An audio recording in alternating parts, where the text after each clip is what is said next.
Very good afternoon students, can you hear me? आवाज आ रही है? कैन यू हियर मी बच्चों?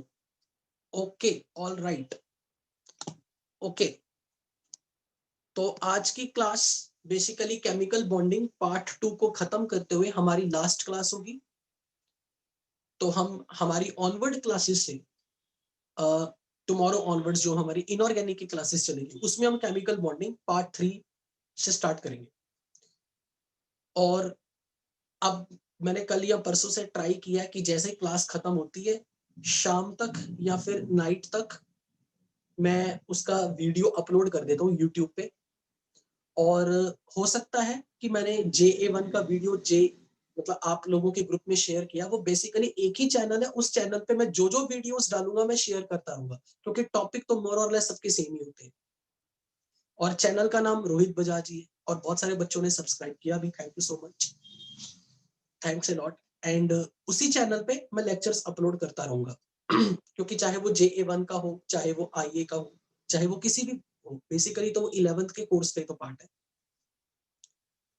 तो आज वाला भी जब हम खत्म करेंगे क्लास तो आपको शाम तक उसका मैं लिंक शेयर कर दूंगा, इन्फॉर्म कर दूंगा। आप चाहो तो लेक्चर को सेम डे पे विदाउट एनी डिले, जैसा कुछ बच्चे बोल रहे थे कि डिले होता है, तो आई विल ट्राई कि उसको और सिस्टमेटिकली करूं। चलिए, सो आज की क्लास केमिकल बॉन्डिंग पार्ट 2 के लिए होगी। एक चीज मैं जरूर देख पा रहा हूं, the channel name is Rohit Bajaj and video में शायद आपको क्लैरिटी थोड़ी कम लग रही होगी, क्योंकि मेरे को आई डोंट नो एक टेक्निक नहीं समझ में आ रही। जब मैं उसको लिंक शेयर करता हूँ ना तो उसके ऊपर जब जाता हूँ तो वो सिर्फ 240 पिक्सल का ही मेरे को दिखाता है। उसको चेंज कैसे करूँ वो नहीं समझ में आ रहा मेरे को। तो I will try from someone कि अगर कोई मुझे ऐसा टेक्निक पता लग जाए कि उसमें कि अगर मेरे पास 240 पिक्सल का है तो उसको मैं क्लैरिटी कैसे इंप्रूव करूं, क्योंकि जैसे मैं जूम पे वीडियो देखता हूं तो उसको जब मैं लिंक शेयर करके अपलोड करता हूँ वो सिर्फ 240 पिक्सल का ऑप्शन दिखा रहा था। So I will try to contact someone. वैसे मैंने देखा इसमें कई स्टूडेंट्स बहुत स्मार्ट हैं और कुछ बच्चों ने बहुत सारे तरीके निकाले हुए हैं। तो I will try to discuss with some IT fellow. अगर कुछ और अच्छा पता लगा तो मैं जरूर पूछूंगा।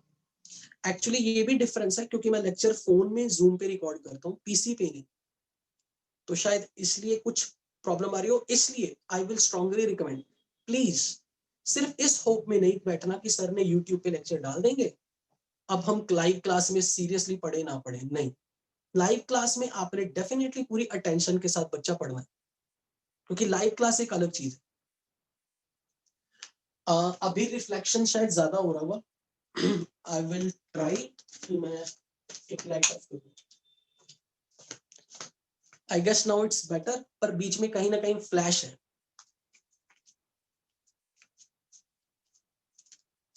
सारी मैंने कर दी ना तो अंधेरा होगा, कुछ नहीं दिखेगा, ऐसे नहीं हम पढ़ेंगे।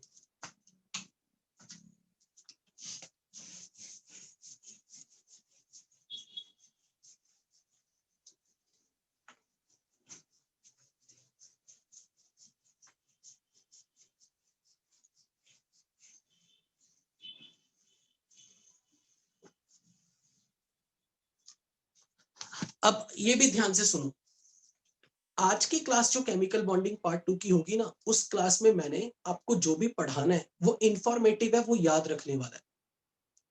और वो क्वेश्चंस बेसिकली शीट के क्वेश्चंस है। केमिकल बॉन्डिंग पार्ट 2 हमारा कल खत्म हो गया था, लेकिन मैंने अब शीट में से कुछ क्वेश्चंस, कुछ पर्टिकुलर टॉपिक अभी मुझे और पढ़ाने हैं, क्योंकि उससे आपके शीट के क्वेश्चन में कहीं ना कहीं आप फंसोगे।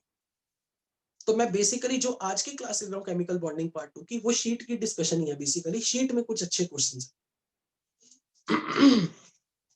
सबसे पहले कुछ इंपॉर्टेंट स्ट्रक्चर, और जिसके लिए मैं रेफर कर रहा हूं, स्ट्रक्चर ऑफ बोराजीन। कई बार क्वेश्चन में बोराजीन का स्ट्रक्चर पूछा जाता है। बोराजीन का formula B3 boron 3 nitrogen 3 H6। This is also called inorganic benzene, और वी कॉल इट एज बोराजोल। इसे बोराजोल भी कहते हैं, इनऑर्गेनिक बेंजीन भी कहते हैं। जैसे बच्चों आपने ऑर्गेनिक में बेंजीन का स्ट्रक्चर देखा है, carbon double bond carbon, single bond carbon, double bond carbon, alternatively single bond double bond, single bond double bond. तो इसी तरीके से, बिल्कुल इसी तरीके से, अब यहां पर देखना मैं क्या जुगाड़ करने लगा हूं। यहां कार्बन के पास 4 इलेक्ट्रॉन है, हर कार्बन के पास 4 इलेक्ट्रॉन। अब आप ये जानते हो कि अगर मैंने यहां पे कार्बन की जगह बोरॉन रखना हो, बोरॉन, बोरॉन के वैलेंस शेल में तो 3 इलेक्ट्रॉन है, बोरॉन के वैलेंस शेल में 3 इलेक्ट्रॉन है। अगर मैं बोरॉन के पास भी 4 इलेक्ट्रॉन रख दूं तो मुझे उस पर नेगेटिव चार्ज डालना पड़ेगा। बोरॉन पे -1 का चार्ज लगा दूं तो उसके वैलेंस शेल में 4 इलेक्ट्रॉन हो जाएंगे, वो कार्बन की तरह आइसो इलेक्ट्रॉनिक बन जाएगा, है ना। कार्बन के वैलेंस शेल में 4 इलेक्ट्रॉन, बोरॉन के वैलेंस शेल में 3 इलेक्ट्रॉन। अगर मैं उसको 1 इलेक्ट्रॉन एक्स्ट्रा दे दूं, -1 चार्ज लगा दूं उस पे, तो उस पे 4 इलेक्ट्रॉन हो गए। मान लो मुझे यहाँ पे डबल बॉन्ड नाइट्रोजन के साथ लगाना है, और नाइट्रोजन पे भी मुझे 4 इलेक्ट्रॉन रखने हैं, ताकि ये भी कार्बन की तरह आइसो इलेक्ट्रॉनिक हो। नाइट्रोजन के वैलेंस शेल में 5 इलेक्ट्रॉन होते, और अगर नाइट्रोजन के पास 4 इलेक्ट्रॉन रखने हैं तो मुझे नाइट्रोजन पे +1 चार्ज लगाना पड़ेगा। तो मैं बिल्कुल इसी टेक्निक के काम करूंगा, कार्बन हटा के बोरॉन लगा दूंगा, पर वो बोरॉन जिसपे 4 इलेक्ट्रॉन हो, B-1। कार्बन हटा के नाइट्रोजन, लेकिन नाइट्रोजन पे 4 इलेक्ट्रॉन रखने के लिए नाइट्रोजन पे +1 चार्ज। तो अपने आप nitrogen plus B-, they are iso electronic with the carbon, उनमें नंबर ऑफ इलेक्ट्रॉन सेम हो गए। यही काम मैं ऑल्टरनेटिव कर दूं, single bond with boron 4 electron with negative charge, double bond with nitrogen, single bond with boron, double bond with nitrogen। तो आप देखो मैंने हर बार नाइट्रोजन के 4 इलेक्ट्रॉन, बोरॉन के 4 इलेक्ट्रॉन ऐसे रखते हुए इन पे फॉर्मल चार्ज +1 और -1 लगाते हुए मैंने इनको एक एक इलेक्ट्रॉन हाइड्रोजन से शेयर करवा दिया। तो ये स्ट्रक्चर बन गया boron 3 1 2 3 B3, nitrogen 3 1 2 3 N3 B3 H6। We call it as inorganic की बेंजीन, जिसमें मैंने यहां पे alternatively boron nitrogen boron nitrogen boron nitrogen रखे। पर मुझे इसे बेंजीन जैसा बनाना था, तो बोरॉन पे 4 इलेक्ट्रॉन कैसे आएंगे जब मैं बोरॉन पे -1 चार्ज लगा दूं। नाइट्रोजन पे 4 इलेक्ट्रॉन कब आएंगे जब नाइट्रोजन के ऊपर +1 चार्ज हो। तो टोटल चार्ज देखो कितना आ गया, +1 -1 +1 -1 +1 -1। Overall charge is 0, overall it is neutral. So this is the structure of inorganic benzene. जरूरी नहीं है कि आपने डबल बॉन्ड यहीं दिखाना है, आप डबल बॉन्ड यहां दिखा देते, इसका ऑल्टरनेटिव रेजोनेटिंग स्ट्रक्चर बन जाएगा बोरॉन, यहां nitrogen, boron nitrogen boron nitrogen boron, double bond इधर लगा दो। जैसे आप बेंजीन के 2 रेजोनेटिंग स्ट्रक्चर करते हो, एक बार डबल बॉन्ड इस तरफ, एक बार डबल बॉन्ड इस तरफ। तो वही काम अगर मैंने डबल बॉन्ड की पोजीशन इंटरचेंज कर दी, this is another resonating structure of inorganic benzene. Boron has 4 electron in the valence shell, so boron पे नेगेटिव चार्ज है। नाइट्रोजन पे 4 इलेक्ट्रॉन है यहाँ पे वैलेंस शेल में, नाइट्रोजन पे +1 फॉर्मल चार्ज है। तो borazine has 2 resonating structure like normal benzene. पर अब आपसे क्वेश्चन क्या पूछा जाएगा, क्वेश्चन ये पूछा जाता है what is hybridisation of nitrogen, what is hybridisation of boron. Can you tell me the hybridization, what will be the hybridization of boron and nitrogen.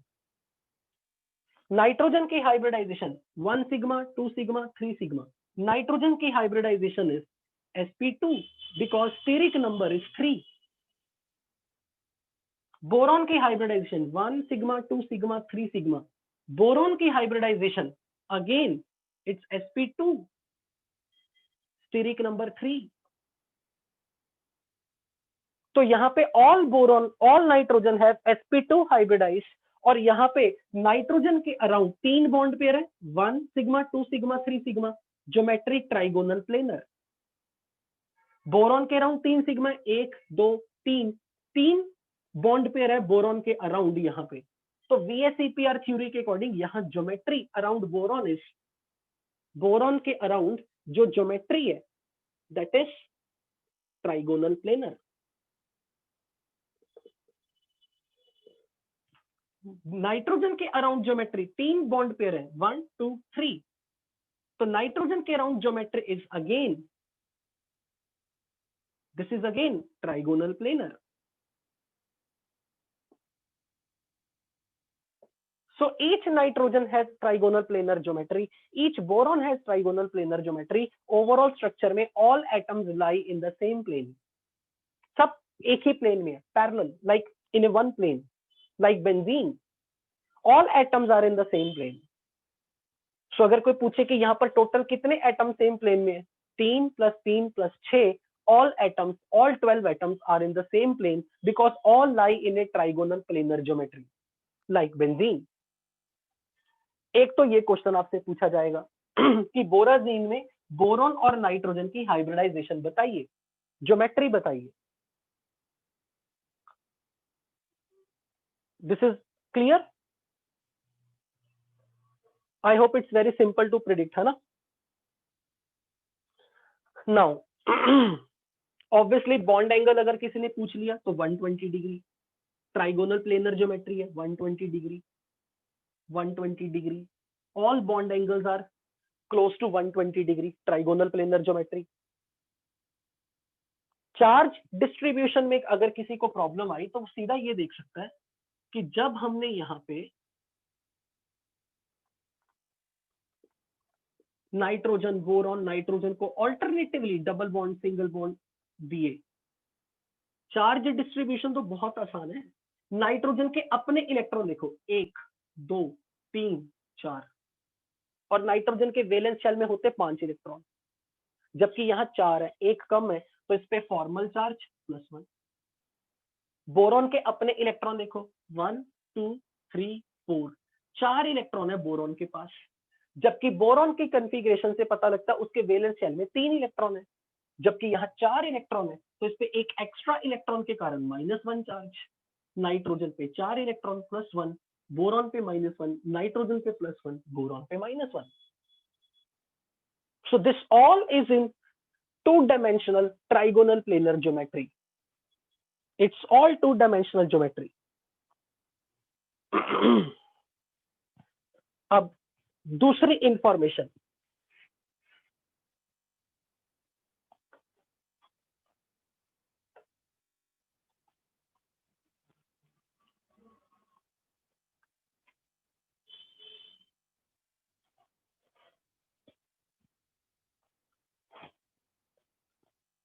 another information is structure of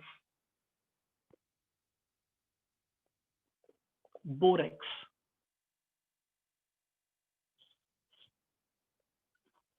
इससे related जो सवाल है ना वो आपकी sheet में exercise 3 part 1 में है.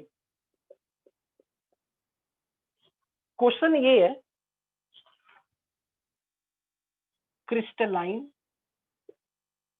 Structure of borax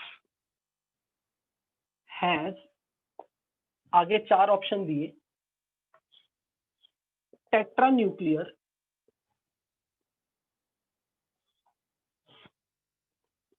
B4O5 OH4 2- unit.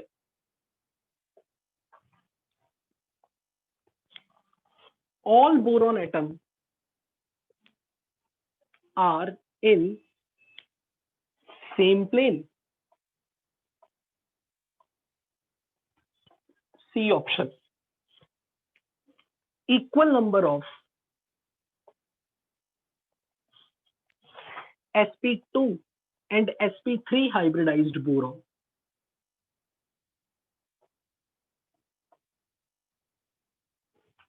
Number 4, one terminal hydroxide per boron atom.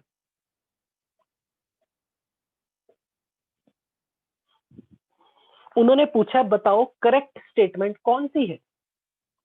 अब बेटा ये क्वेश्चन आप तब तक नहीं कर सकते जब तक मैं आपको बोरेक्स के बारे में कुछ समझाऊं ना, जब तक मैं आपको बोरेक्स का स्ट्रक्चर ना बताऊं। देखो बोरेक्स क्या है बेसिकली, अगर किसी को कभी गूगल करना आपको पता लग जाए कि बोरेक्स होता क्या। बोरेक्स को ना जो सुनार ज्वेलरी शॉप होती है, ज्वेलर्स इसको सुहागे के नाम से जानते हैं। अगर आपने हिंदी में कभी मुहावरा सुना हो ना, सोने पे सुहागा, तो आप इसको पहले सर्च करना कि इसका मीनिंग क्या है, सोने पे सुहागा। एंड हाउ सुहागा इज रिलेटेड विद सोना। जस्ट लाइक गूगल करना कभी से हिंदी के लिए कि इस मुहावरे का मतलब क्या है, सोने पे सुहागा। एंड हाउ सुहागा हैज रिलेशन विद सोना। सुहागा बेसिकली डेली लाइफ में बोरेक्स का एक डेली लाइफ में नाम है। आम जनता जो केमिस्ट्री नहीं पढ़ती उसको नहीं पता कि लाइक सुहागे को केमिस्ट्री वाले लोग बोरेक्स कहते हैं। और borax basically is Na2B4O7.10 water. इसमें 10 वाटर क्रिस्टलाइजेशन, 10 मॉलिक्यूल वाटर के crystallisation of water molecules is 10 basically. अब इसका स्ट्रक्चर मैं बताने लगा हूं कि स्ट्रक्चर कैसा है, और वो स्ट्रक्चर आपको पता होना चाहिए। उस स्ट्रक्चर में ये यूनिट है, ये मॉलिक्यूल, इस पूरे मॉलिक्यूल के अंदर एनायन फॉर्म में ये बैठा हुआ। यानी कि आपको किसी ने पूछा B4O5OH4 और 2- का स्ट्रक्चर बताओ। तो अब पहले हम एक काम करते हैं, हम अपनी नॉर्मल केमिकल बॉन्डिंग की नॉलेज यूज कर रहे हैं। 4 बोरॉन है, बोरॉन सेंटर में, और हर बोरॉन के अराउंड यहां 5 ऑक्सीजन फिट करने हैं, तो हर 2 बोरॉन के बीच में एक एक ऑक्सीजन फिट कर दो।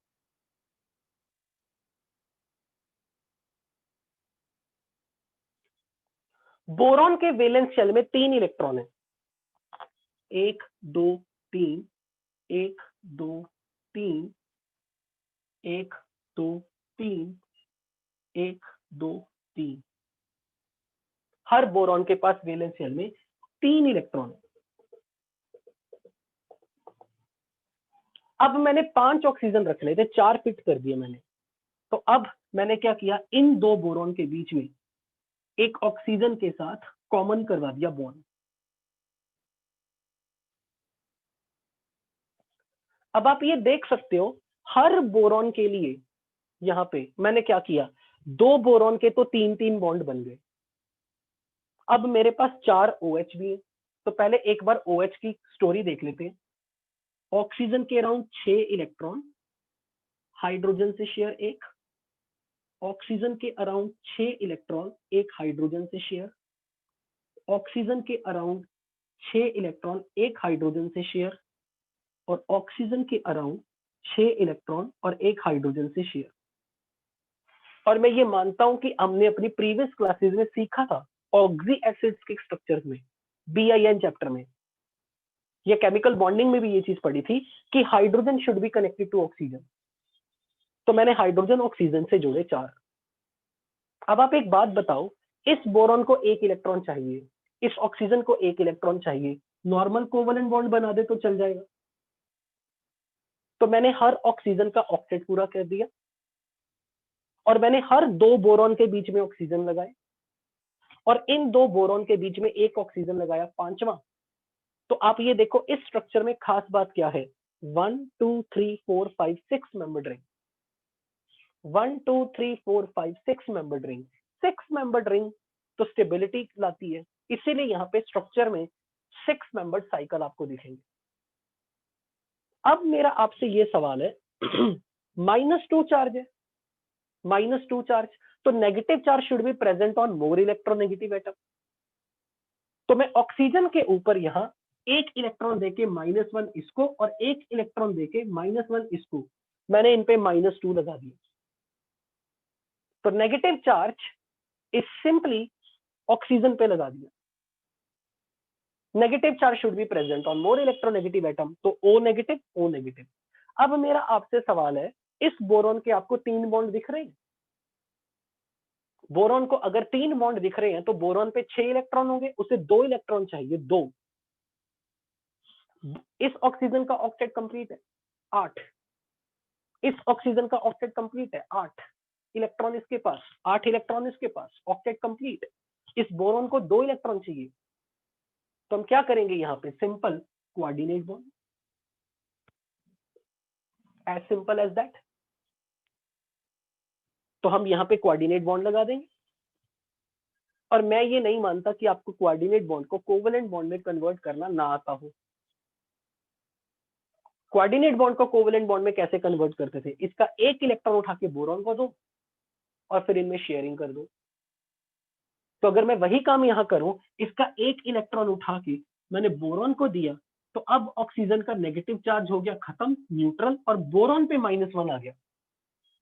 क्योंकि नेगेटिव चार्ज जब बोरॉन पे आ गया, क्योंकि ऑक्सीजन का इलेक्ट्रॉन उठा के मैंने ऑक्सीजन बोरॉन को दिया, तो ऑक्सीजन पे +1 आया, लेकिन -1 पहले से था, न्यूट्रल हो गया।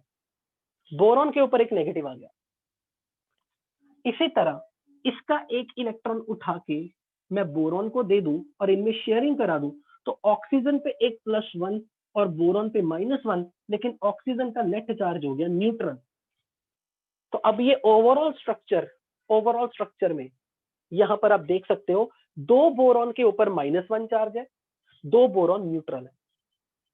तो ये इस भाई साहब का स्ट्रक्चर है। तो अब आप मुझे ये बताइए, इस पूरे स्ट्रक्चर में क्या आप मुझे ये बता सकते हैं इस बोरॉन की हाइब्रिडाइजेशन क्या है? इस बोरॉन की हाइब्रिडाइजेशन, इस बोरॉन की हाइब्रिडाइजेशन और इस बोरॉन की हाइब्रिडाइजेशन, क्या सारे बोरॉन की हाइब्रिडाइजेशन सेम होगी? नहीं। तो 2 बोरॉन के 3 बॉन्ड है, इनमें sp2 हाइब्रिडाइजेशन है। और ये जो 2 बोरॉन है जिन पे -1 चार्ज है, उनके अराउंड 4 सिग्मा बॉन्ड है, तो इसकी हाइब्रिडाइजेशन हो गई sp3। इसका मतलब 2 बोरॉन sp2, 2 बोरॉन sp3। अब मेरा अगला सवाल, इस बोरॉन की ज्योमेट्री क्या होगी? इसके अराउंड कितने बॉन्ड दिख रहे हैं? 1 2 3, 3 बॉन्ड पेयर सेंटर के अराउंड, ट्राइगोनल प्लेनर ज्योमेट्री।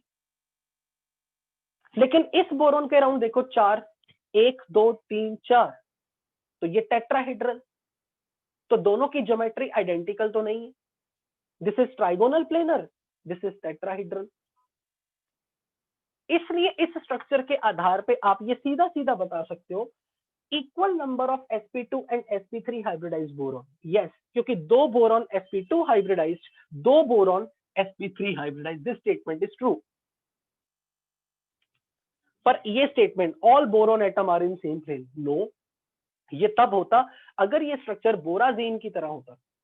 बोराजीन में सारे एटम की हाइब्रिडाइजेशन सेम थी, सब लोग sp2 थे, सब लोगों की ज्योमेट्री ट्राइगोनल प्लेनर थी। पर यहाँ इसकी टेट्राहेड्रल है, इसकी ट्राइगोनल प्लेनर है, इसकी टेट्राहेड्रल, उसकी trigonal planar. So all boron can not have the same geometry, all boron can not have the same, all boron cannot lie in the same plane। तो मैं कह दूंगा कि this statement is definitely not correct, this is wrong, but this is correct, and this is again correct, क्योंकि borax के structure में ये unit होता है। So this is now A 3-dimensional structure, क्योंकि ये टेट्राहेड्रल है। टेट्राहेड्रल तो 3-dimensional ज्योमेट्री थी, ट्राइगोनल प्लेनर है, ये टेट्राहेड्रल है, ओवरऑल पूरा स्ट्रक्चर 3-dimensional है। अब अगर मैं इसकी लास्ट स्टेटमेंट देखूं, 1 टर्मिनल हाइड्रोक्साइड पर बोरॉन एटम। टर्मिनल हाइड्रोक्साइड का मतलब क्या है कि आपने कितने OH लगाए? 1 2 3 4, किनारों के ऊपर, टर्मिनल पे किनारों के ऊपर 4 OH लगाए। 4 OH के लिए कितने बोरॉन है? 4 बोरॉन। तो एक बोरॉन के पीछे कितने OH हैं? यानी कि ratio of boron to the OH 1:1। 4 boron 4 OH 1:1 ratio में, तो पर बोरॉन एटम एक ही OH है। So this statement is again correct. Now tetra nuclear का मतलब, टेट्रा न्यूक्लियर का मतलब एक ऐसी ज्योमेट्री जिसके 4 किनारे हों, 1 बोरॉन, 2 बोरॉन, 3 बोरॉन, 4 बोरॉन। यहां मैंने बोरॉन के अराउंड सेंट्रल एटम, मैंने बोरॉन को अगर रखा तो ये ट्राइगोनल प्लेनर ज्योमेट्री, ये टेट्राहेड्रल ज्योमेट्री, ये टेट्राहेड्रल, ये ट्राइगोनल प्लेनर, तो बोरॉन तो सेंट्रल एटम बन गया ना, और 4 सेंट्रल एटम यानी कि टेट्रा न्यूक्लियर। जैसे बेंजीन में 6 कार्बन थे ना, हर 6 कार्बन ट्राइगोनल प्लेनर ज्योमेट्री में थे, तो वो हेक्सा न्यूक्लियर था, तो ये टेट्रा न्यूक्लियर बन जाएगा। सो आई विल सिंपली से कि first statement is correct, tetra nuclear means कि that it has 4 central atom boron, जिसके अराउंड हमने टेट्राहेड्रल और ट्राइगोनल प्लेनर ज्योमेट्री रखी। Second, all boron are in same plane, no, ये तब होता अगर सारे बोरॉन की हाइब्रिडाइजेशन सेम होती। लाइक जैसे आपने बोराजीन में देखा कि हर बोरॉन और नाइट्रोजन की हाइब्रिडाइजेशन sp2 थी, सबकी ज्योमेट्री सेम थी ट्राइगोनल प्लेनर, इसलिए वहां कह सकते थे they all are in the same plane. And third, equal number of sp2 and sp3 hybridised boron, yes, 2 sp2 hybridised boron, 2 sp3।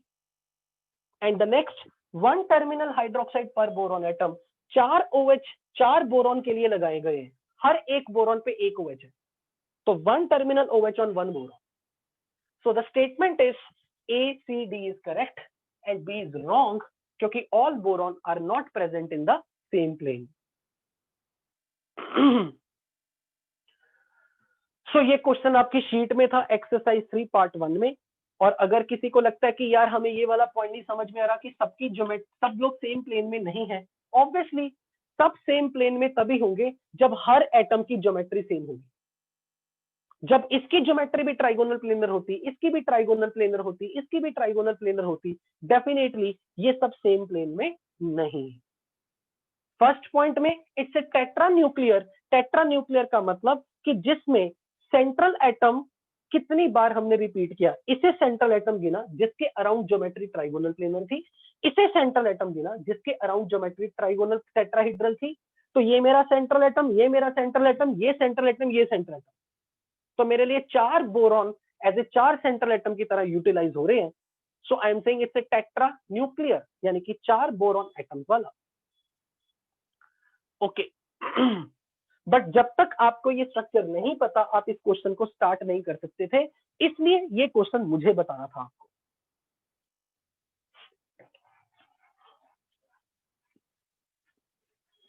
तो बोराजीन का स्ट्रक्चर, बोरेक्स का स्ट्रक्चर वेरी वेरी इंपॉर्टेंट। मान लो अब अगर कोई क्वेश्चन में ऐसे कह देता आपको एनहाइड्रस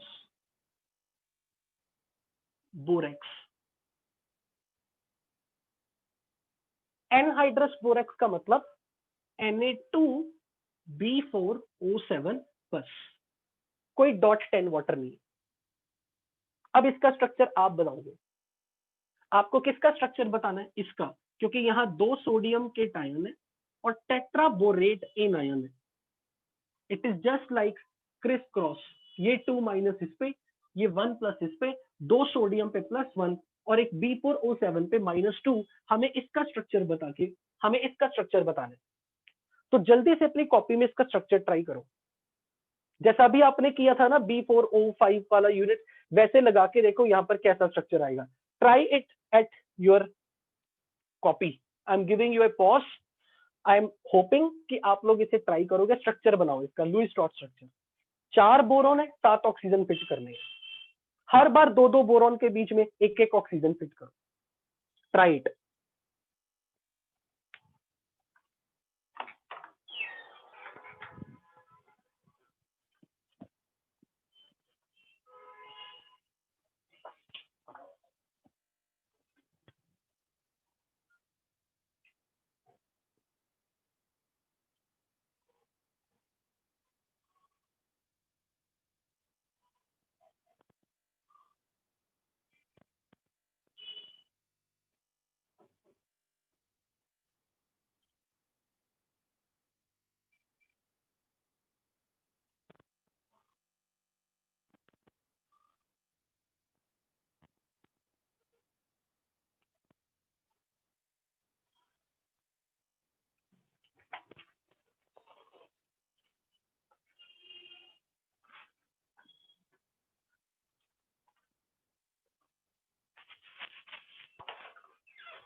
डन। चलो देखें, 4 बोरॉन, हर बोरॉन के पास 3-3 इलेक्ट्रॉन।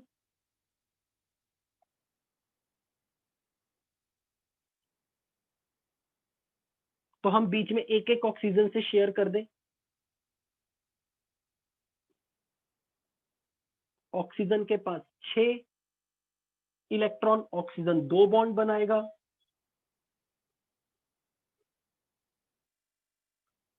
अब मुझे एक 5वां ऑक्सीजन भी फिट करना है, तो इन दो के बीच में 5वां ऑक्सीजन फिट कर देते हैं। अब आप देखो, -2 चार्ज भी है ना, 2 ऑक्सीजन ले लो, दोनों ऑक्सीजन पे -1 लगा देते हैं। तो 7 इलेक्ट्रॉन, एक ऑक्सीजन पे -1, एक ऑक्सीजन पे -1, 7 इलेक्ट्रॉन, और इसे शेयर करा दो बोरॉन से। एक बना ऐसा आपका? अगर आपका सही बना है तो really very very good, excellent, outstanding, very very good, शाबाश। तो अब यहां से आप मुझे बताओ, अगर एनहाइड्रस बोरेक्स होता तो आप क्या बोलते? क्या ऑल बोरॉन, यहां पे बताओ, क्या all boron have same hybridization? Can I say all boron have same hybridization sp2? Yes, it is true. Now, how many 6-membered rings are present in this? I will say 1, 2, 3, 4, 5, 6. 6. There are 2 6-membered rings. Is it tetranuclear? Tetranuclear का मतलब कितने boron है यहाँ पे? 4, तो it's tetranuclear, yes. So anhydrous borax का structure आ जाए तो तब आप ऐसे बनाओगे। अगर आपको पूरा क्रिस्टलाइन फॉर्म पूछा है, क्रिस्टलाइन करके वर्ड बोल दिया, तो फिर वो OH वाला पूरा जो अभी हमने पहले बनाया था। But again this is trigonal planar, this is trigonal planar, this is trigonal planar, this is trigonal planar. All boron they are trigonal planar, they have the trigonal planar geometry. अब अगर कोई पूछे सोडियम कहाँ गया, Na+ कितने? 2 ना, तो एक केटायन Na+ इस एनायन से अट्रैक्ट होगा और एक केटायन इस एनायन के साथ अट्रैक्शन में होगा। Sodium plus cation is bonded to this O-, sodium plus is bonded with this O-। और जब भी कभी केटायन एनायन होता है, आयनिक बॉन्ड होता है, तब आप यहाँ शेयरिंग करके नहीं दिखाओगे, क्योंकि आयनिक बॉन्ड में कोई ज्योमेट्री, कोई हाइब्रिडाइजेशन, कोई बॉन्ड एंगल की बातें नहीं होती। बस आप सिंपल लिख दोगे Na+ is bonded to O-, Na+ is bonded to O-। अब नेक्स्ट इंफॉर्मेशन जो मुझे आपको देनी है, कुछ मॉलिक्यूल ऐसे हैं, some molecules they exist in the ionic form in solid or liquid state,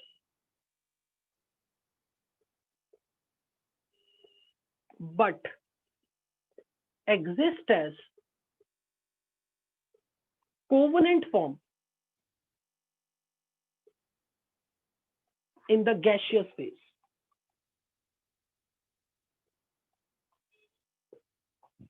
अपनी शीट में आपको ये मिलेंगे कुछ एग्जांपल्स।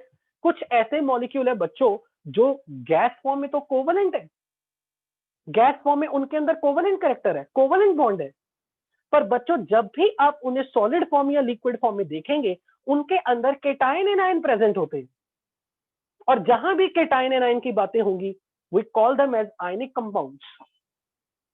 अब वो कौन कौन से हैं, उसके एक लिस्ट बनाओ आप। That is again informative part. Information is PCl5 in the gas form it is covalent, but it exists as PCl4 plus cation, PCl6 minus anion. It exists like this in the solid form।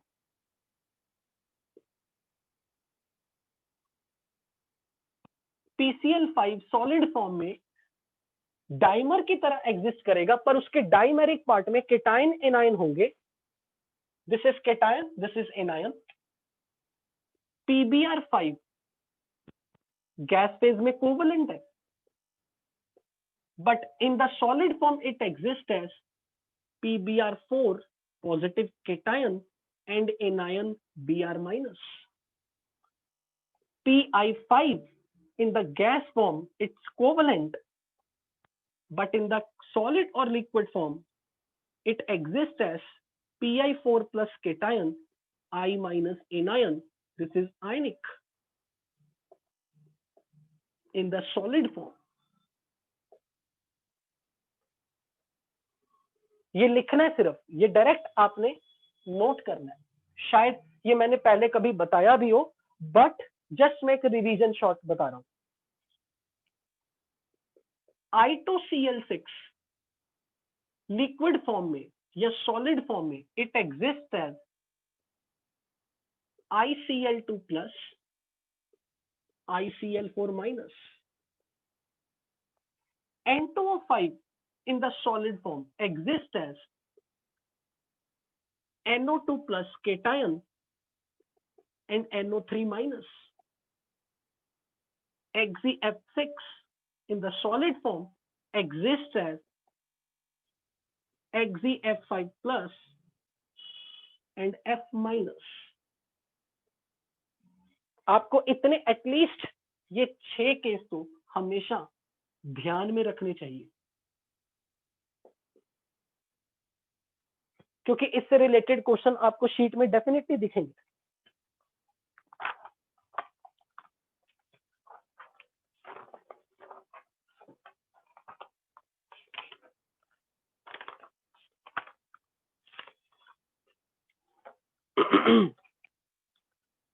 अब आपको question कैसे पूछा जाएगा वो देखो।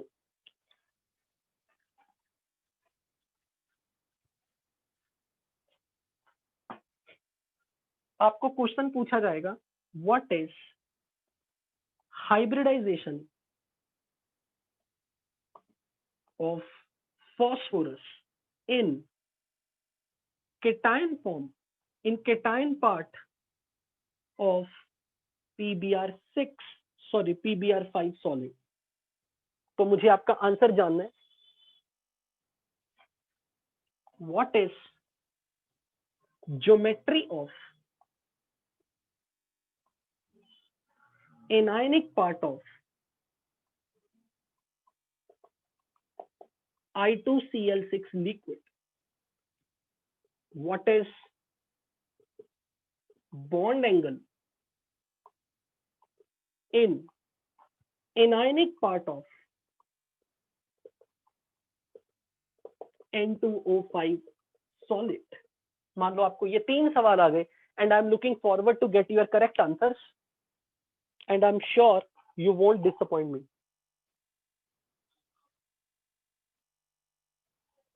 Already हम कर चुके हैं, it's just a revision.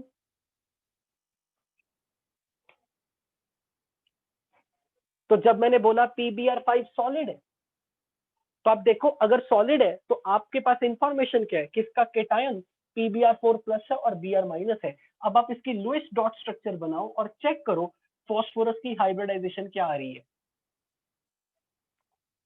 Obviously आप कहोगे फॉस्फोरस के अराउंड 4 ब्रोमीन है,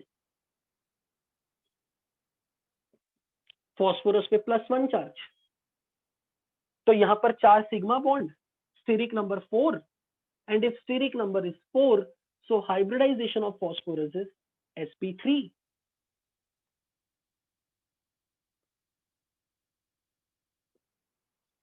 Enjoy the 4 marks. अब अपने आप डिसाइड करो। I2Cl6 लिक्विड के एनायनिक पार्ट में ज्योमेट्री बतानी है। What is the geometry? और अगर क्वेश्चन में नहीं बताया कौन सी ज्योमेट्री, इलेक्ट्रॉनिक ज्योमेट्री या मॉलिक्यूलर ज्योमेट्री, तो जब तक कुछ मेंशन नहीं किया आपने मॉलिक्यूलर ज्योमेट्री बता देना। तो I2Cl6 का anionic part is ICl4 minus. तो VSEPR थ्योरी की रिवीजन करते हुए check, you just recall your concept of VSEPR theory कि ICl4 माइनस का लुईस डॉट स्ट्रक्चर बना के देखो कि क्या उसके लिए ज्योमेट्री मोस्ट प्रिडिक्टेबल या मोस्ट सुटेबल ज्योमेट्री क्या है। आयोडीन पे नेगेटिव चार्ज 8 इलेक्ट्रॉन, एक एक इलेक्ट्रॉन क्लोरीन से share,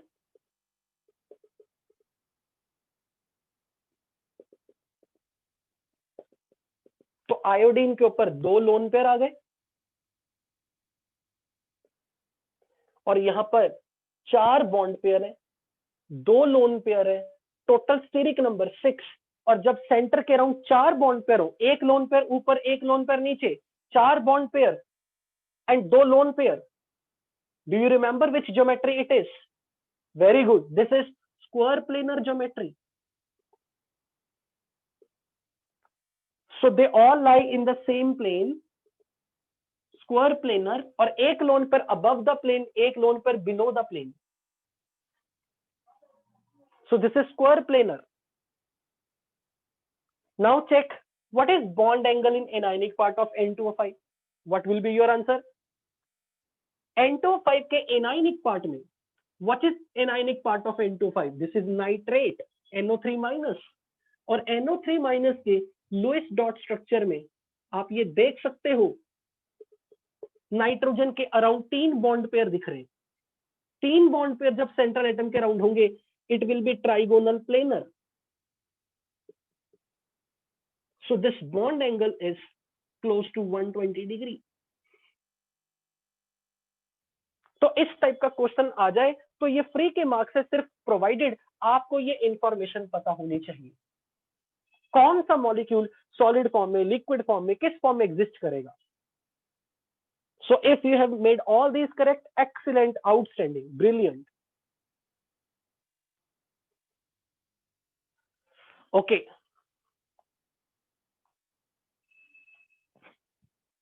let's move to the next topic.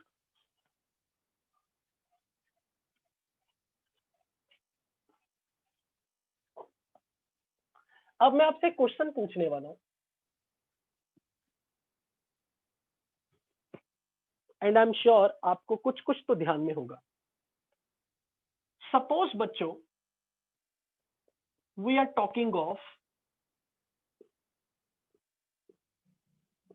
PCl5। तो सबसे पहले तो PCl5 की ज्योमेट्री बता दो। What is geometry of PCl5? Lowest dot structure बनाओ, इसकी ज्योमेट्री बता दो। ट्राइगोनल बाइपिरामिडल, क्योंकि फॉस्फोरस के अराउंड 5 इलेक्ट्रॉन एक एक क्लोरीन के साथ शेयर करना है।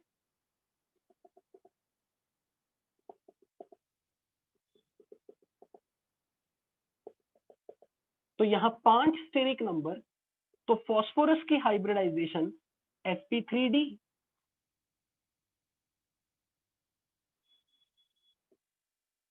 Phosphorus is sp3d hybridised. और जब सेंटर के अराउंड 5 सिग्मा बॉन्ड होते हैं, आप उन्हें कैसे अरेंज करते थे? 3 ट्राइगोनल प्लेनर में और 2 ऊपर नीचे axial plane and equatorial plane में। ट्राइगोनल बाइपिरामिडल तभी बनता था जब 3 क्लोरीन फॉस्फोरस के अराउंड ट्राइगोनल प्लेनर अरेंजमेंट में हो, एक क्लोरीन ऊपर एक क्लोरीन नीचे। अब मेरा सवाल आपसे वही है जो शायद आप गेस कर भी चुके हो। मेरा क्वेश्चन है, यहां की बॉन्ड लेंथ x एंगस्ट्रॉम है और यहां की बॉन्ड लेंथ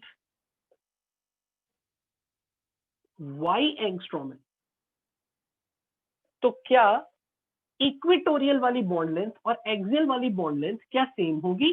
क्या x y के बराबर होगा, या x y से बड़ा होगा, या x y से छोटा होगा? What is your answer? Because I'm just going to revise you axial equatorial का concept. You have already studied in the Bend's rule. Axial bond is longer than equatorial bond. Yes. So axial bond is longer than equatorial bond. So axial bond length is y and equatorial bond length is x. So axial bond is greater than equatorial bond. But मैंने आपको इस चक्कर में सिर्फ revise करने के लिए ये चीज नहीं बताई थी। अब आपको समझ में लगेगा अगले ही मोमेंट पे मैंने आपको ये रिवाइज क्यों करवाया। अब मेरा सवाल आपसे है,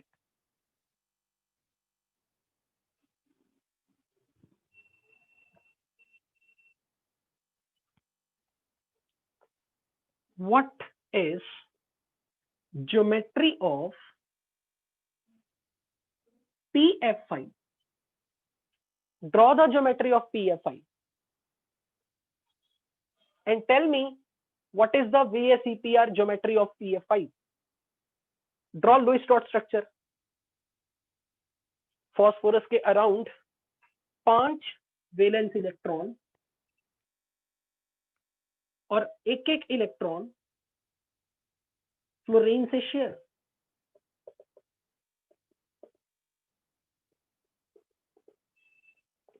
Hybridization of phosphorus is steric number 4.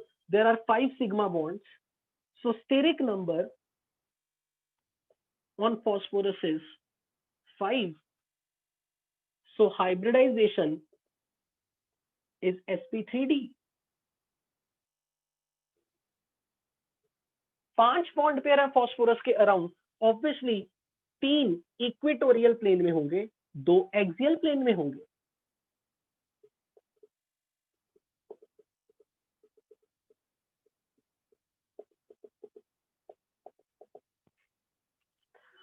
अब मेरा सवाल आपसे फिर से है, this bond length is x angstrom and this bond length is y angstrom, what is correct option?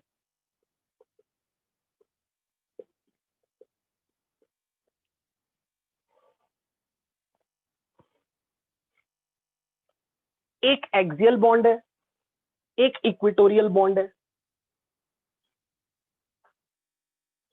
Obviously अगर आप सी बोलोगे तो मुझे बिल्कुल सरप्राइज नहीं होगा, क्योंकि axial bond is longer than equatorial bond. But यहीं पे आपका सस्पेंस है।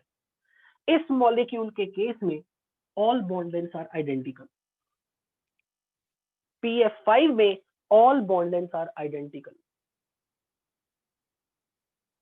This is pure exception, pure exception. Information for you, PF5 में सारे फ्लोरीन PF बॉन्ड बराबर आते हैं। क्वेश्चन ये नहीं कि ऐसा क्यों, क्वेश्चन ये पता कैसे चला। तो अब उसके लिए मैं स्टोरी बताने लगा हूं, और वो स्टोरी आपसे कोई नहीं पूछने वाला, जस्ट एन अनइम्पॉर्टेंट पार्ट। मैं इसका कुछ इंफॉर्मेशन आपको एक्सप्लेन करूंगा। आपको वो इंफॉर्मेशन सुननी है कि अच्छा ऐसा होता है, बट आप उसके अगर आप किंतु परंतु करोगे, इसमें ऐसा क्यों हुआ, बाकियों में क्यों नहीं हुआ, ये सब, that is purely I am saying informative part. So exception में सिर्फ आपको ये पता होना चाहिए, अगर 11th क्लास के स्टूडेंट को ये पता है कि PF5 में all bond length are identical, लेकिन अगर यही मैं यहाँ पे PCl5 करता, axial bond longer than equatorial है, this is what we are expecting, ये हम एक्सपेक्ट नहीं कर रहे थे। यहां पर आप एक कॉन्सेप्ट यूज करते हैं, we call it as pseudo rotation.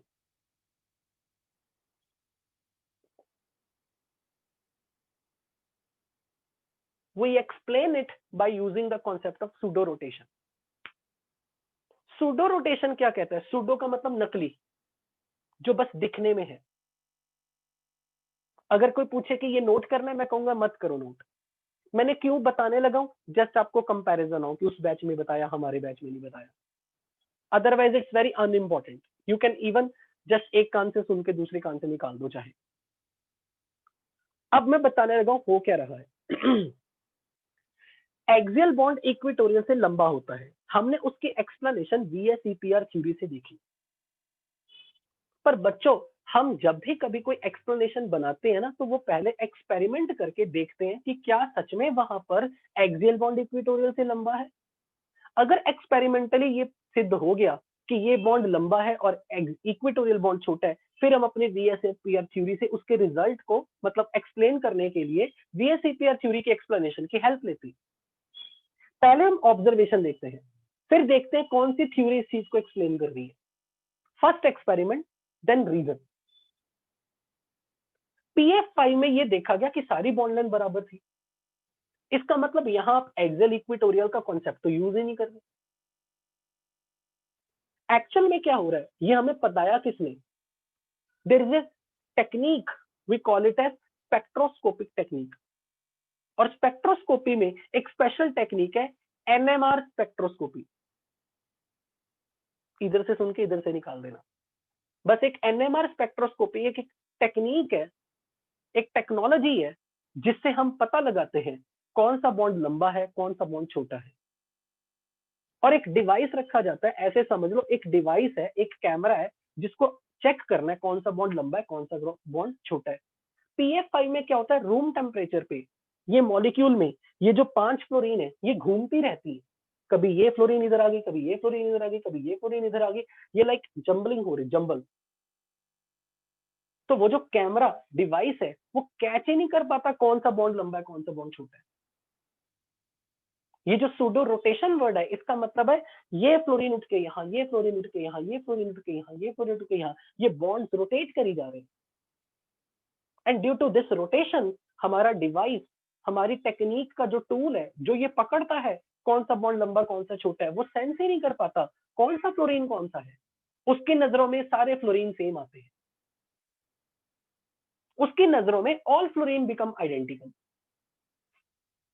अब आप मुझे एक बात बताओ, सपोज यहाँ पे मैंने सपोज करो यहाँ पे 5 रस्सियां लगा दी, 5 रस्सियों पे पत्थर पड़े हुए और ये पत्थर घूमी जा रहे हैं।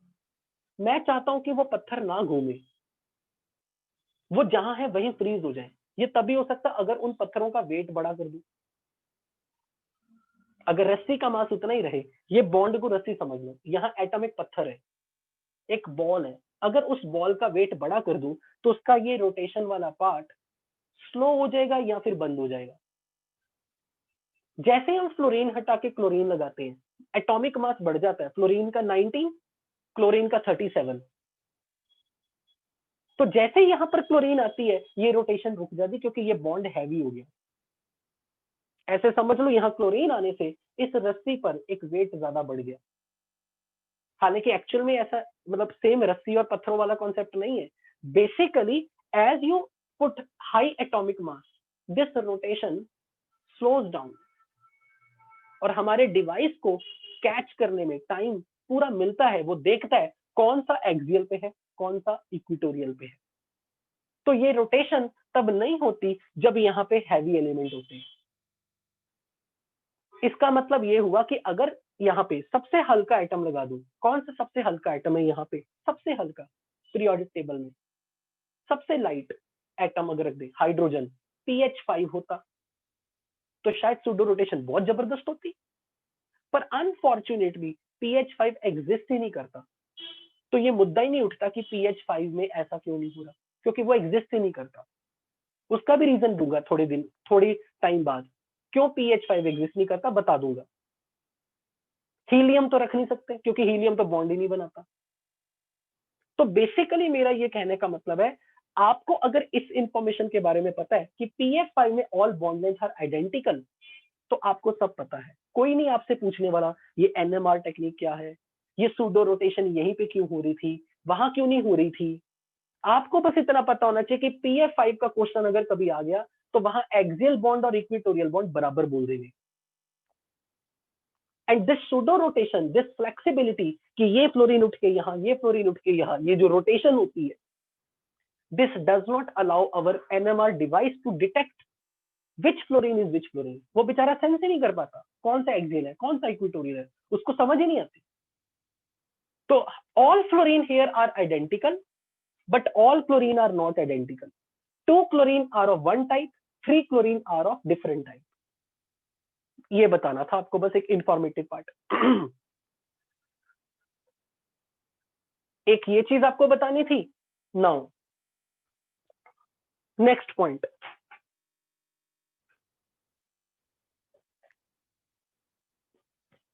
अब the most important point, again that is informative.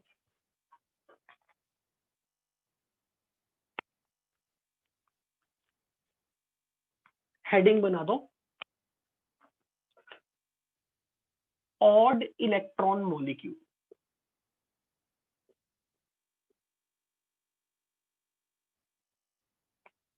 अब जो मैं बोर्ड पे लिखूंगा ना यहाँ पे ऑड इलेक्ट्रॉन मॉलिक्यूल में, बहुत लाइट डिम है।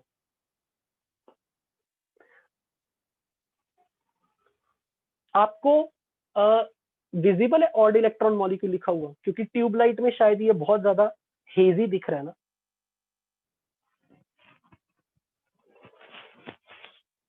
तो मैं इसको थोड़ा नीचे लिखता हूँ, यहां लिख देता हूं ऑड इलेक्ट्रॉन मॉलिक्यूल।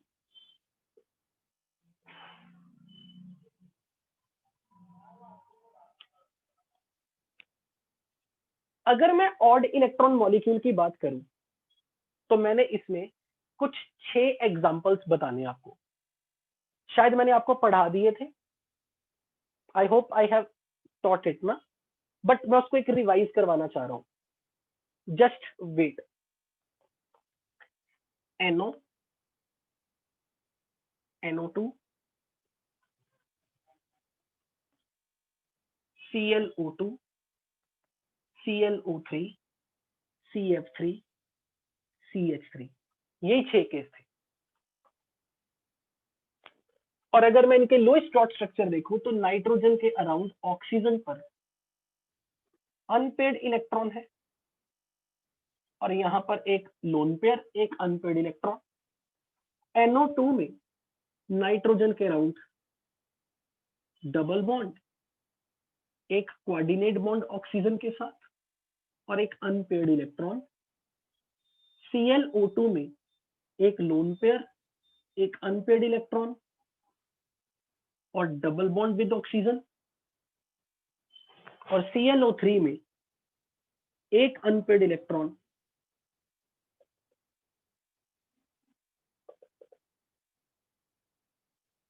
तीन डबल बॉन्ड। CF3 में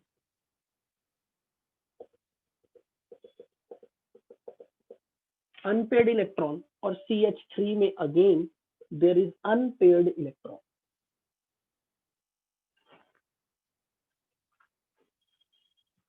this is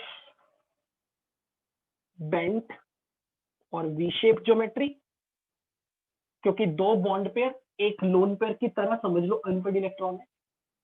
1 2 3 it's again V shape, bent. This is pyramidal, this is again pyramidal, this is trigonal planar।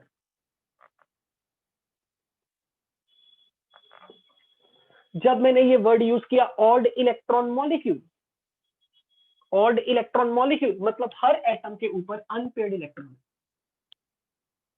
Her atom के पास एक अनपेड इलेक्ट्रॉन है। और अगर उसके पास एक अनपेड इलेक्ट्रॉन है, we will call it as paramagnetic, as all of them have unpaired electron। और अगर किसी ने कहा कि इसकी मैग्नेटिक मोमेंट निकालो,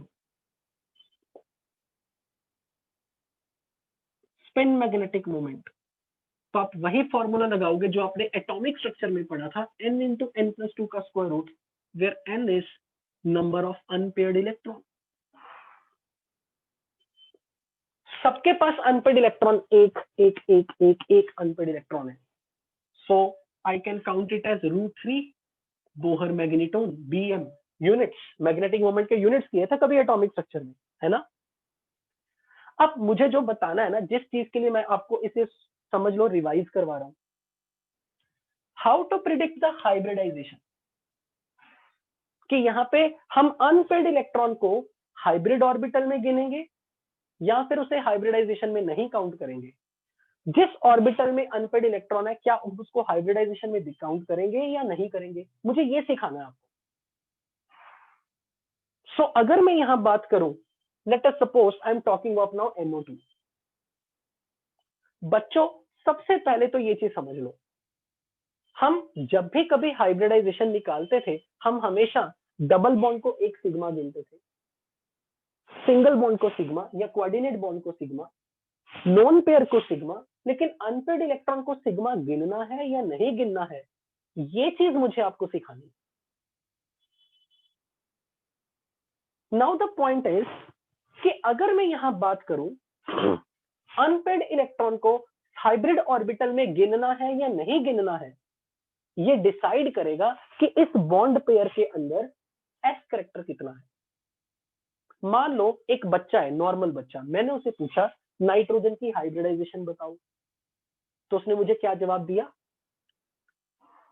एक स्टूडेंट को मैंने पूछा यहाँ पे आप बताओ मेरे को नाइट्रोजन की हाइब्रिडाइजेशन आप कैसे निकालोगे।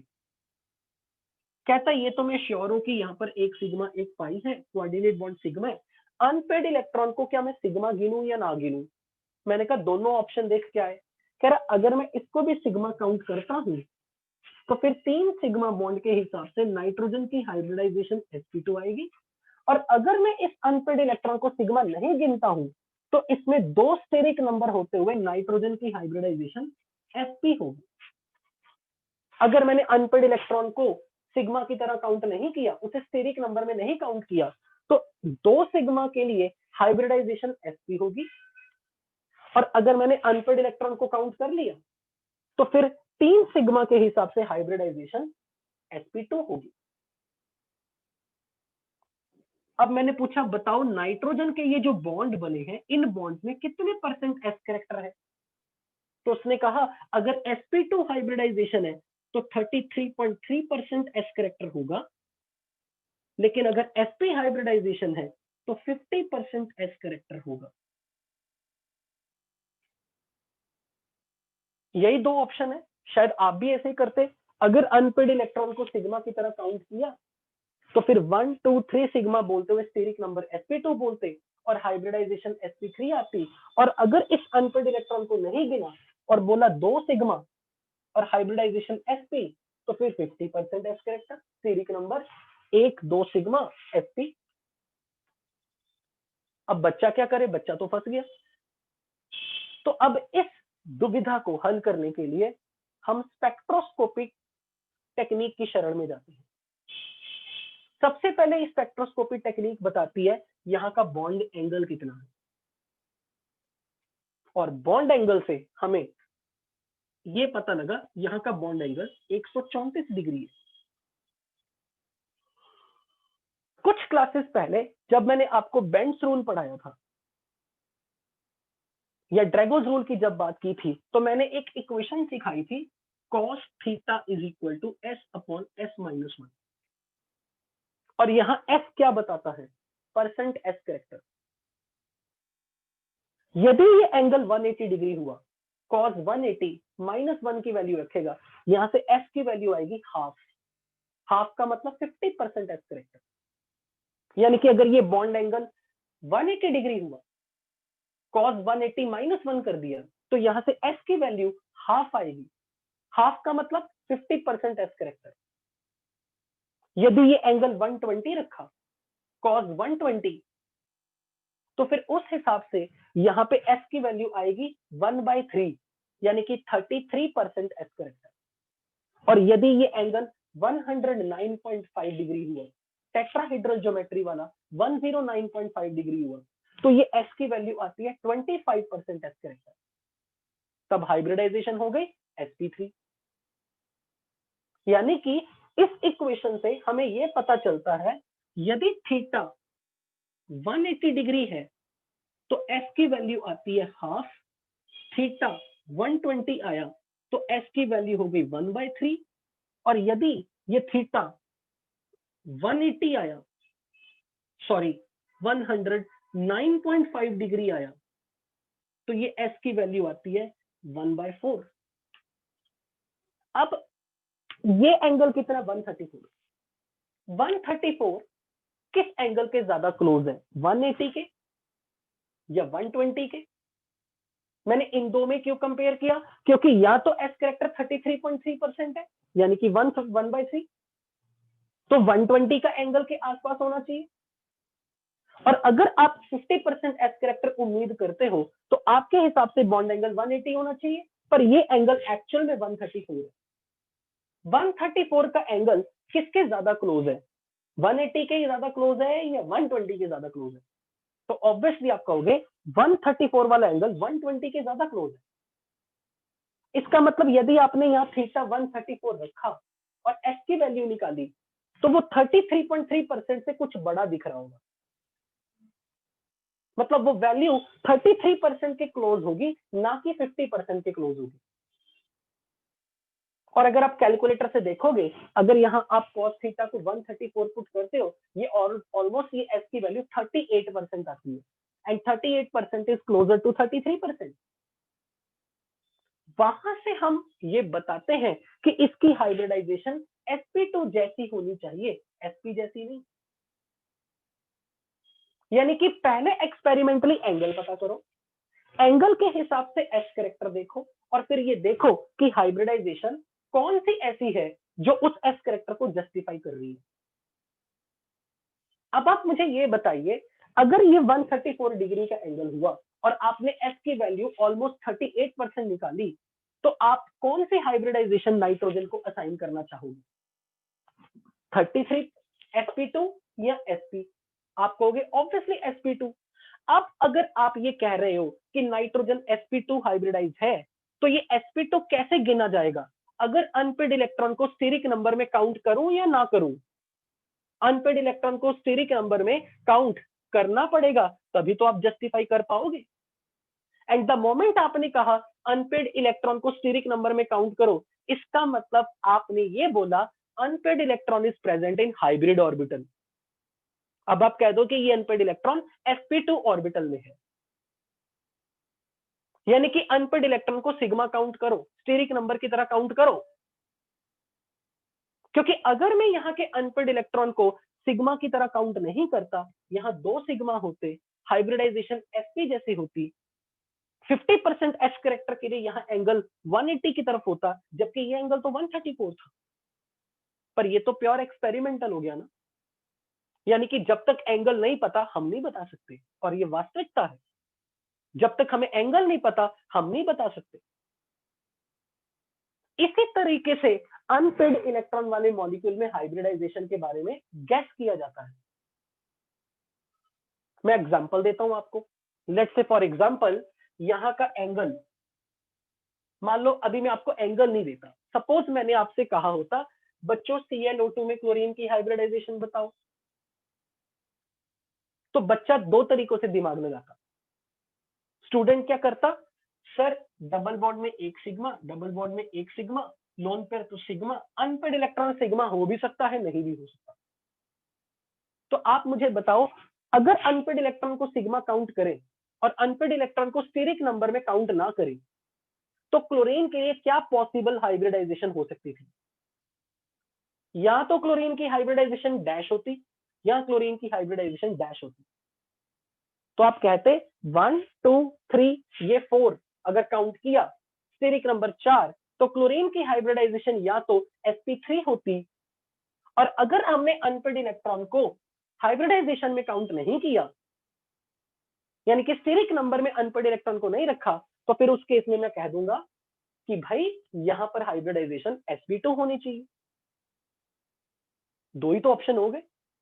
अब क्लोरीन में अगर हाइब्रिडाइजेशन sp2 होती तो कितने परसेंट एस कैरेक्टर होता? 33%।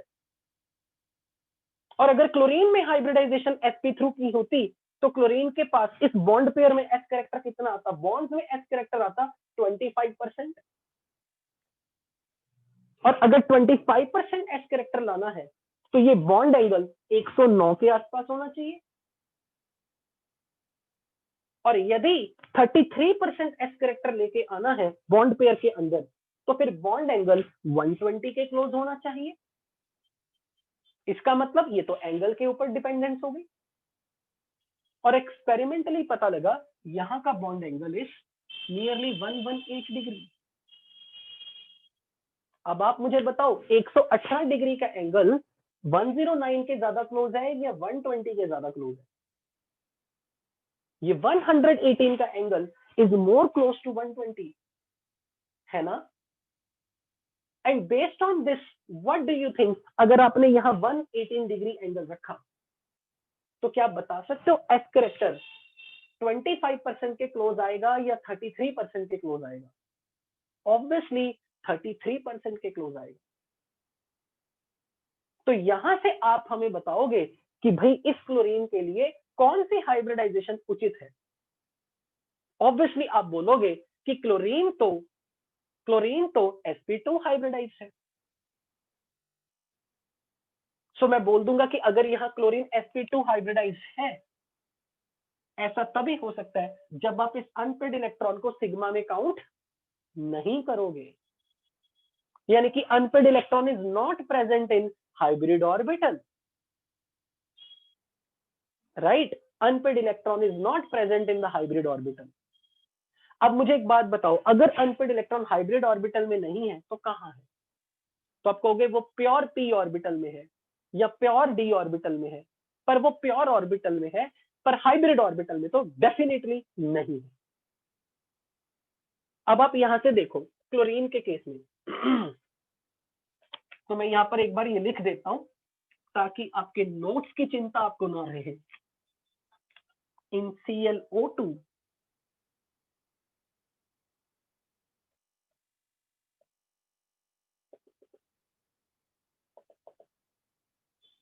the angle is 118 degree. So using this equation, S character in the bond pair comes close to 33%.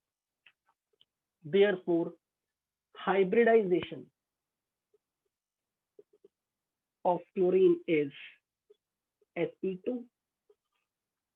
It means unpaired electron is not present in hybrid orbital. So unpaired electron is not counted in steric number.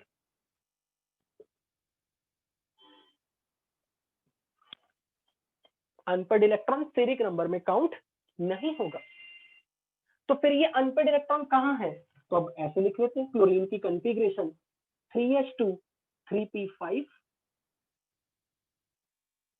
और chlorine के पास empty d orbital है। Chlorine की configuration 3s2 3p5। अब chlorine ने कितने bond बनाए? 1 2 3 4। 4 bond बनाने के लिए हाफ फिल्ड ऑर्बिटल तो 4 होने चाहिए, तो मुझे एक इलेक्ट्रॉन यहां से प्रमोट करना पड़ेगा, एक इलेक्ट्रॉन यहां से प्रमोट करना पड़ेगा। भाई 4 बॉन्ड बनाने तो 4 हाफ फिल्ड ऑर्बिटल होने चाहिए, तो प्रमोशन की जरूरत पड़ेगी 2 बार। तो क्लोरीन का 3s ऑर्बिटल 3p ऑर्बिटल में 3 इलेक्ट्रॉन और 3d ऑर्बिटल में यहां पे 5 में से 2 इलेक्ट्रॉन आ गए। हाइब्रिडाइजेशन कौन सी थी? sp2। तो ये जो 3 ऑर्बिटल है ये तो सिग्मा बॉन्ड बनाने में चले जाएंगे, यानी कि ये जो लोन पेयर है, ये लोन पेयर sp2 ऑर्बिटल में है, sp2 हाइब्रिड ऑर्बिटल में, और ये जो 2 सिग्मा बॉन्ड बने यहाँ के वो इन हाइब्रिड ऑर्बिटल्स ने बनाए। 1 2 3 hybrid orbital sp2 sp2 sp2, electron 1 2 3 4 1 2 3 4। This lone pair is present in the hybrid orbital. अब बच्चों ये जो 2 ऑर्बिटल दिख रहे हैं आपको, एक p ऑर्बिटल और एक d ऑर्बिटल, इन लोगों ने मिलकर तो बना दिया पाई बॉन्ड, क्योंकि जो ऑर्बिटल के इलेक्ट्रॉन हाइब्रिडाइजेशन में हिस्सा नहीं लेते वो तो पाई बॉन्ड बनाने में यूज होगा। तो मैं बोलूंगा एक p पाई बॉन्ड है, एक p पाई d पाई बॉन्ड है। तो अनपेड इलेक्ट्रॉन एक एक्स्ट्रा जो ये वाला है वो कहां है? d ऑर्बिटल में। This unpaired electron is present in the d orbital. तो मैं कहूंगा ये अनपेड इलेक्ट्रॉन इस वक्त d ऑर्बिटल में है, और ये 2 इलेक्ट्रॉन जो बचे हैं वो यहाँ पे क्लोरीन के लिए ऑक्सीजन के साथ पाई बॉन्ड बना रहे होंगे। और बाकी ये जो 3 हाइब्रिड ऑर्बिटल है, इन्होंने सिग्मा बॉन्ड बनाया ऑक्सीजन के साथ, 2 सिग्मा बॉन्ड बनाए, और ये लोन पेयर जो है वो हाइब्रिड ऑर्बिटल में है। यानी कि this unpaired electron is present in D orbital of chlorine. This unpaired electron is present in d orbital, but this hybrid lone pair is present in the hybrid orbital. पर आपको नहीं लग रहा है ये तो सारी गेम बॉन्ड एंगल की चली गई? बॉन्ड एंगल पता हो तो हम पता कर सकते हैं, and in reality it is true. पहले बॉन्ड एंगल का अंदाजा हमें पता लगेगा, तभी तो हम ये चीज समझ पाएंगे। पर फिर आपका क्वेश्चन होगा, क्या हमें बॉन्ड एंगल एग्जाम में मिलेगा? मैं कहूंगा नहीं मिलेगा। फिर क्या हम सबके एंगल याद रखेंगे? नहीं, आपको ये 6 केस पता होने चाहिए बस। तो ऐसे एग्जाम में अगर कोई और आ गया तो ये भी आ जाए तो बहुत बड़ी बात है। तो शायद मैंने आपके तीनों क्वेश्चंस का आंसर दे दिया जो आपके दिमाग में चल रहे होते हैं कि इसका मतलब क्या हमें बॉन्ड एंगल देना पड़ेगा, क्या हमें याद करने पड़ेंगे बॉन्ड एंगल। मैं कहूंगा इन 6 केसेस से देख लो, और फिर आपको पता लास्ट में मैं अपनी एक ट्रिक बताऊंगा जिसमें आपको एंगल याद किए बगैर डायरेक्ट आंसर मिल जाए। Obviously time is money Anoop, बिल्कुल ठीक बोला। तो लास्ट में ट्रिक बताऊंगा ना, पर पहले असली बात समझाऊंगा, तभी तो इस ट्रिक की वैल्यू पता लगेगी। एक स्टूडेंट महाशय कह रहा है टाइम हो गया। अच्छा रुक जा काका, मुझे आगे पढ़ाना है, 2 मिनट में मैं खत्म कर दूंगा। अब जल्दी से यहाँ पे जल्दी से मुझे ये बताओ, ClO3 में अगर अनपेड इलेक्ट्रॉन को सिग्मा की तरह काउंट करें और सिग्मा की तरह काउंट ना करें तो क्या हाइब्रिडाइजेशन आएगी? क्लोरीन की हाइब्रिडाइजेशन, अगर मैं अनपेड इलेक्ट्रॉन को काउंट नहीं करता हूं तो sp2, और अगर मैं अनपेड इलेक्ट्रॉन को काउंट करता हूं तो sp3। तो अगेन यहां का जो बॉन्ड एंगल आया, I don't remember the value of bond angle, पर ये एंगल जितना भी आया, जितना भी था, यहां से पता लगा कि इस बॉन्ड पेयर में एस कैरेक्टर ऑलमोस्ट 28 to 29% है। I don't remember the value of angle. जब मैं नहीं याद कर सकता तो आप क्यों करोगे? बस मैं इतना बता रहा हूं, ये जो एंगल है ना, ये इतना एंगल था कि इस इक्वेशन से, जो आप इस इक्वेशन में ये एंगल की वैल्यू डालते हो, ये एस कैरेक्टर 28 से 29% आता है। तो अब आप मुझे बताओ 28 से 29% एस कैरेक्टर कौन सी हाइब्रिडाइजेशन को मैच कर रहा है, sp3 या sp2? sp2 में 33% और sp3 में 25%। So this is showing that it has hybridization of sp3, and hence it proves that this unpaired electron is present in hybrid orbital. इसे स्टेरिक नंबर में काउंट करना है। सेम स्टोरी मुझे ये बताओ, यहां पे आप अनपेड इलेक्ट्रॉन को काउंट करते हुए क्या हाइब्रिडाइजेशन बताते, और अनपेड इलेक्ट्रॉन को ना काउंट करते हुए क्या हाइब्रिडाइजेशन करते? या तो sp3 होती या sp2 होता। पर यहां का बॉन्ड एंगल फिर से 109.5 से थोड़ा कम था, 109.5 से कुछ कम, जबकि 120 नहीं था। तो यहां से पता लगा कि यहां भी अनपेड इलेक्ट्रॉन ने हाइब्रिड ऑर्बिटल में रहना पसंद किया, यानी कि अनपेड इलेक्ट्रॉन चाहता है वो हाइब्रिडाइजेशन में हिस्सा ले। It is counted in the steric number. लेकिन जब इसकी बारी आई, यहां bond angle was found to be close to 120 degree. तो अगर यहां 120 डिग्री का एंगल आया बॉन्ड एंगल, तो यहां से एस कैरेक्टर 33% बॉन्ड पेयर्स में आ रहा है। तो अब आप बताओ यहां पे कार्बन की हाइब्रिडाइजेशन क्या होती? sp2। इसका मतलब अनपेड इलेक्ट्रॉन ने हाइब्रिडाइजेशन में हिस्सा, अनपेड इलेक्ट्रॉन ने हाइब्रिडाइजेशन में हिस्सा लिया या नहीं लिया? नहीं लिया। तो अनपेड इलेक्ट्रॉन हाइब्रिड ऑर्बिटल में नहीं है, तो किसी प्योर ऑर्बिटल में ही तो होगा। अब बताओ कार्बन के पास कौन से ऑर्बिटल में अनपेड इलेक्ट्रॉन रह सकता है? क्या कार्बन के पास d ऑर्बिटल होता है? नहीं होता। तो this unpaired electron is present in pure p orbital of carbon. And that's why it is trigonal planar in geometry.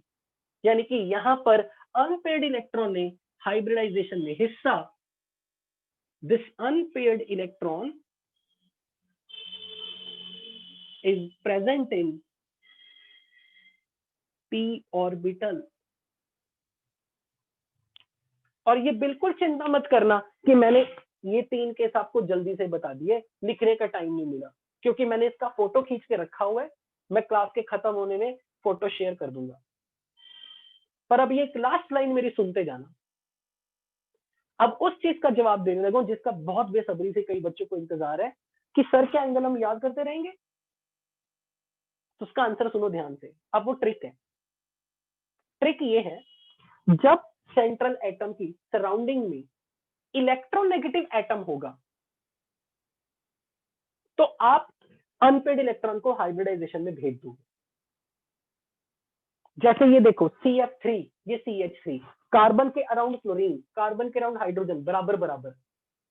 तो जहां इलेक्ट्रोनेगेटिव एटम सराउंडिंग में होगा वहां कार्बन को हाइब्रिडाइजेशन में, अनपेड इलेक्ट्रॉन को हाइब्रिडाइजेशन में भेज देना, यानी कि उसे सिग्मा की तरह काउंट करना।